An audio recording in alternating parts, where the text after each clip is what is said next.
यह कहानी एक रहस्यमयी हवेली की है जो कई वर्षों से वीरान पड़ी है। हवेली के बारे में मशहूर है वहाँ की मंजोलिका की आत्मा जो कभी इस हवेली की राजकुमारी थी और सिंहासन की भूखी थी।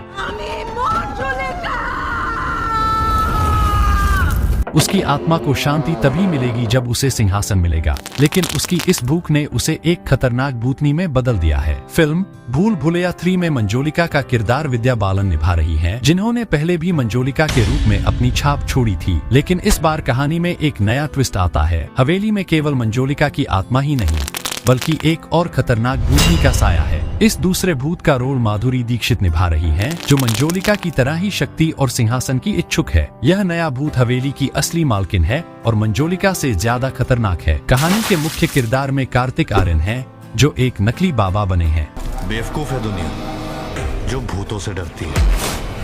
वे लोगों को यह विश्वास दिलाने की कोशिश करते हैं कि वे आत्माओं से बात कर सकते हैं और उन्हें भगाने में माहिर हैं, लेकिन असल में वे एक चालबाज हैं। उनकी इस झूठी दुनिया में एक दिन उन्हें इस हवेली में बुलाया जाता है ताकि वे वहां मौजूद आत्माओं से मुक्ति दिला सकें। हवेली में कार्तिक आर्यन के साथ राजपाल यादव और संजय मिश्रा भी आते हैं, जिनके किरदार कॉमेडी से भरपूर हैं। वे बाबा की मदद करने के बहाने खुद भी इस मुसीबत से छुटकारा पाना चाहते हैं, लेकिन उनकी हरकतें दर्शकों को हंसने पर मजबूर कर देती हैं। हवेली के अंदर की भयानक घटनाओं के बावजूद उनकी कॉमेडी पूरे माहौल को हल्का कर देती है। जैसे जैसे फिल्म आगे बढ़ती है, कार्तिक आर्यन को हवेली में मंजोलिका और माधुरी के भूत का सामना करना पड़ता है। इन दोनों आत्माओं के बीच एक बड़ा संघर्ष छिड़ जाता है, क्योंकि दोनों ही हवेली और सिंहासन पर अपना अधिकार चाहती हैं। कार्तिक आर्यन इस उलझन में फंस जाते हैं कि इनमें से असली मंजोलिका कौन है और दूसरा भूत कौन है। फिल्म का आखिरी दृश्य काफी रोमांचक होता है, जहां हवेली के दरवाजे अपने आप बंद हो जाते हैं। कार्तिक आर्यन दोनों भूतों के बीच खड़े होते हैं और दोनों आत्माएं एक दूसरे को पराजित करने की कोशिश करती हैं। अचानक